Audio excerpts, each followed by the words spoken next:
natural law. So you have the principle of mentalism, the principle of correspondence, the principle of vibration, the principle of polarity, the principle of rhythm, the principle of cause and effect, and the principle of gender. These principles are laws that cannot be escaped. These are laws that literally operate and mitigate this entire third dimension and how the universal consciousness and the law of attraction interacts with each and every single one of us. The principle of mentalism is that the universe is all mind. What does that mean? Everything begins as a thought, like I told you yesterday. Everything begins as a thought. So like I said, how do you come up with, how does thought turn into reality?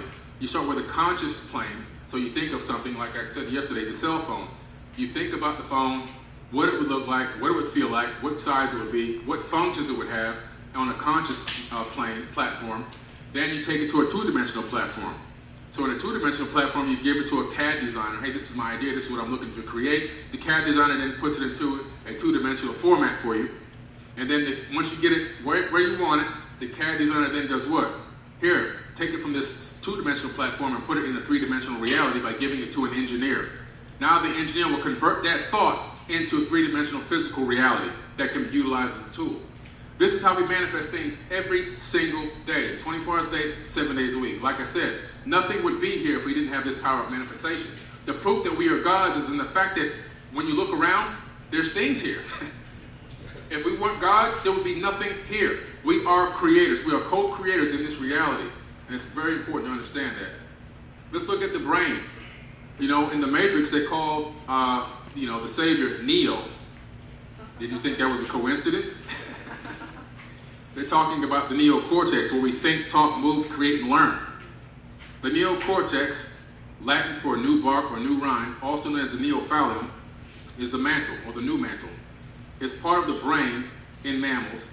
It is the outer layer of the cerebral hemispheres and made up of 6 layers, labeled 1 through 6. The neocortex is part of the cerebral cortex, basically which are the cortical parts of the limbic system. In humans, it is involved in higher functions such as sensory perception, generation of motor commands, spatial reasoning, conscious thought and language, and you thought it was just a name. Okay? Everything is all mind. There's lessons in everything out there. And a lot of you heard me say this before. I believe that we're living in a fractal holographic universe. This universe is holographic by nature.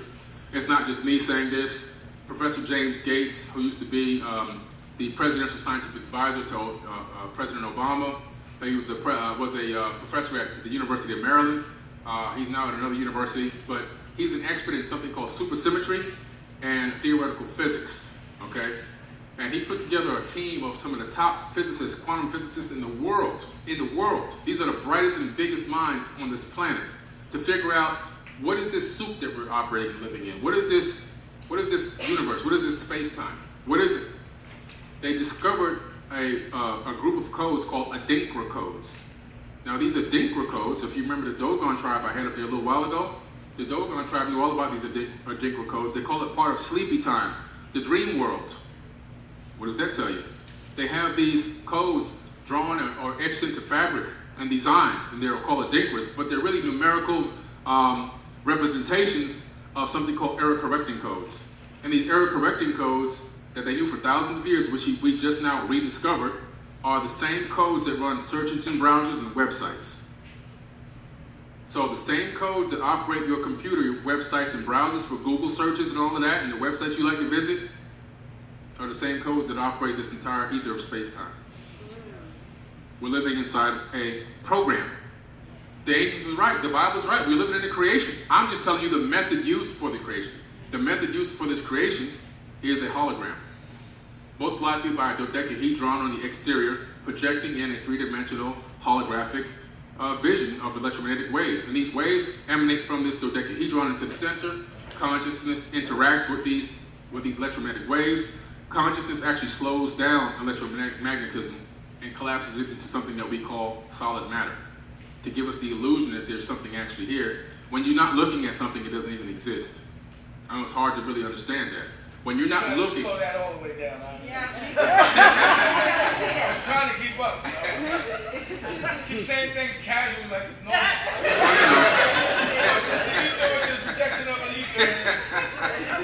Well, When you get to where I'm at with it, it's like, you know, it's second nature.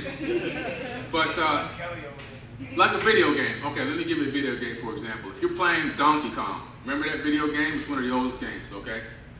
Or Pac-Man, one or two. No matter what happens, as you move to the next screen, as you move to left or right, the next screen appears. Even in Donkey Kong, you got to go up these ladders or whatever these things are, these ramps.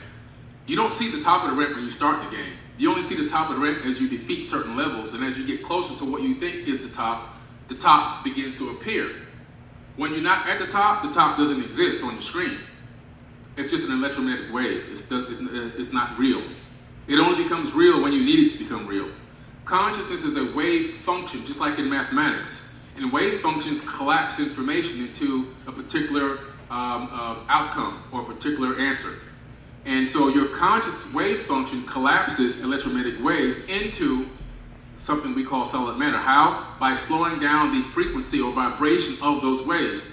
All that matter truly is electromagnetism that has been slowed down.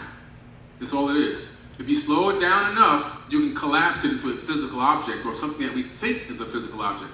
Like I said before, the only thing stopping my hand from going through this table is the repulsion of the electromagnetic waves in my fingers repelling the same waves that are inside this table. But if I were to phase shift the atomic frequency of the atoms in my hand to the same frequency of the atoms in this table, I can pass my hand right through this table with no problem. That's So, what Gallen did when he reversed the... yeah, exactly. They also had another big experiment that they did that had that same effect. It was a marine experiment. So we live in a video game? Unfortunately, yeah. I don't know if it's on a computer. It's a very sophisticated quantum computing device, but we're living in something that was programmed, but it's a program that's a self-evolving AI type of a program. So is that why they say if like no one's there to actually see something, it doesn't exist? Exactly. So no one's there to see it, it's not there. It's not there. It's not there. It's a very hard concept to really wrap your mind around sometimes. It might be a little too much. But it's true.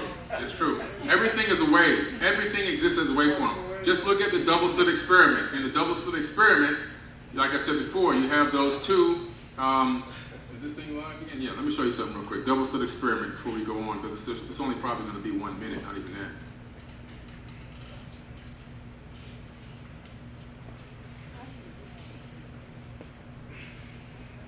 What's this guy? Professor.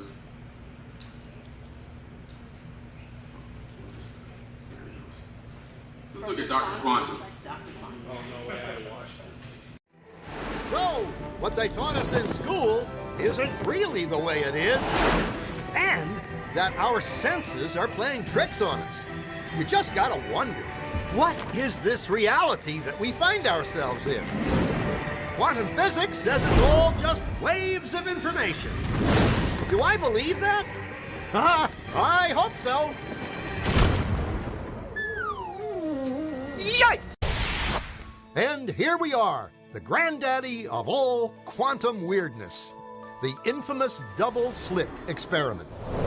To understand this experiment, we first need to see how particles, or little balls of matter, act. If we randomly shoot a small object, say a marble, at the screen, we see a pattern on the back wall where they went through the slit and hit. Now, if we add a second slit, we would expect to see a second band duplicated to the right. Now, let's look at waves. The waves hit the slit and radiate out, striking the back wall with the most intensity directly in line with the slit. The line of brightness on the back screen shows that intensity.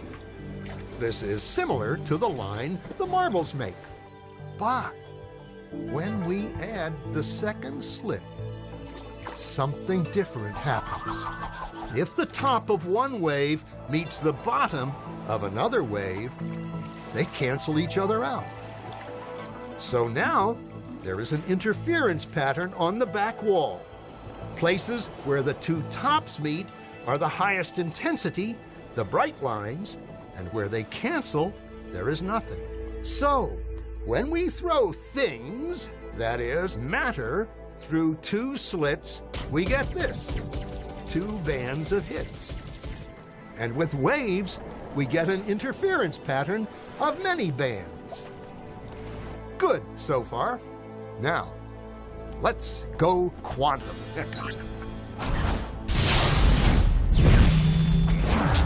An electron is a tiny, tiny bit of matter, like a tiny marble.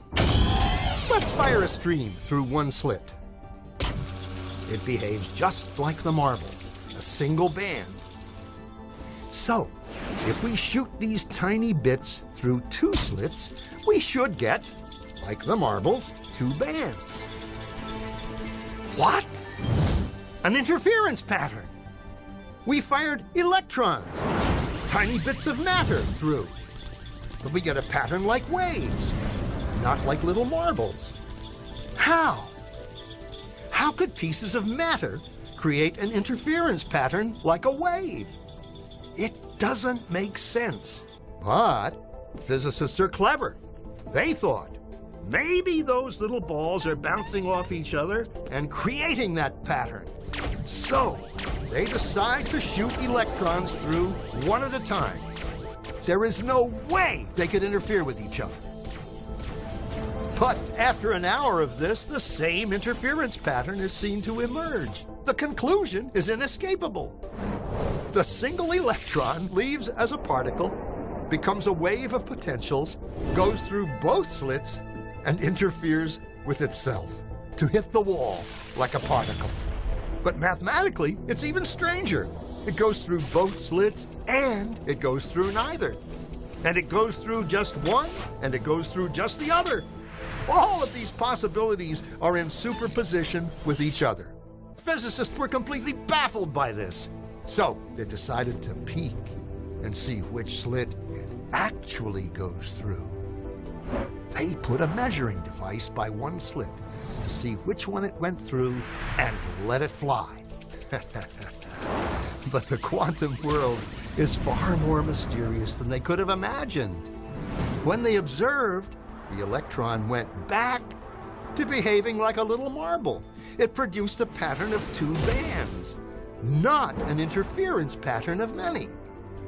The very act of measuring or observing which slit it went through meant it only went through one, not both. The electron decided to act differently, as though it was aware it was being watched. It was here that physicists stepped forever into the strange, never world of quantum events. What is matter? Okay, so, yeah, I'm in another class. I'm in another class. I had it for a second, and then it just quantum disappeared. what he was saying, I thought I understood it. testing. I'll tell you what he was saying. What he was saying was that when the particle was being shot individually through those slits, it would create a digital pattern on the back wall. But then once you, I'm sorry, that was in the regular world, but in the quantum world, things changed. So when it was going through both slits, when you put two slits up and you send the particles out even one at a time, one electron at a time, it created an interference pattern because they weren't looking at it. It was in a box that was sealed and nobody was observing. So no observer, no conscious intent, no conscious observation of these electrons. So it turned into a wave. Even though it was supposed to be a digital piece of material, a piece of matter, it turned into a wave pattern. Once they put the camera, nobody was looking at it. So nobody looks at it, it doesn't come together and form anything. Exactly. And how did they notice that without looking at it? Then they put the camera down there to check it out and see what was happening. Well, it's still us. Looking, anything that's looking, this is the universe is very smart. It's way smarter than all of us. What we're gonna do, and I got a great suggestion from somebody, one of the students here, about networking together and creating the ability for us all to follow each other on social media, since we're a group of people on the same frequency and everything else. So I'm going to be sending out an email that will allow us to all communicate and then follow each other back on each other's social media, if you so choose. So people are very private. But just a group of people that are on this frequency, on this vibration, on this level of understanding and trying to get even higher, since we're all here and we're all, after this same content, it would be great if we can all network together. It's kind of like a lot of these secret societies, the reason why a lot of them, the people in them are rich or have been well off or successful is because they help each other. One wants to start a business, everybody helps that person get plugged in and start that business. The one's got to, do mortgage loans, everybody gives that one person all their mortgage loans. So, so you see, that's how they do. They create this community, this private group, and everybody, kind of synergistically feeds off each other, and it works out well.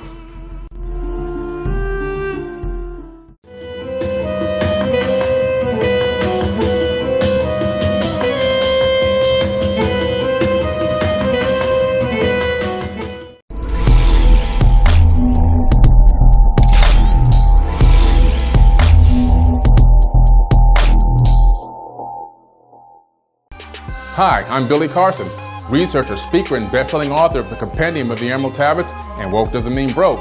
I'm inviting you to join me on forbiddenknowledge.tv to enjoy hours of great programming, learn the secrets of ancient Egypt, unexplained structures on the moon and Mars, financial literacy, holistic and healthy lifestyles. Go now to forbiddenknowledge.tv and get 3 days free. While there, you can enter to win a Rolls Royce. That's forbiddenknowledge.tv.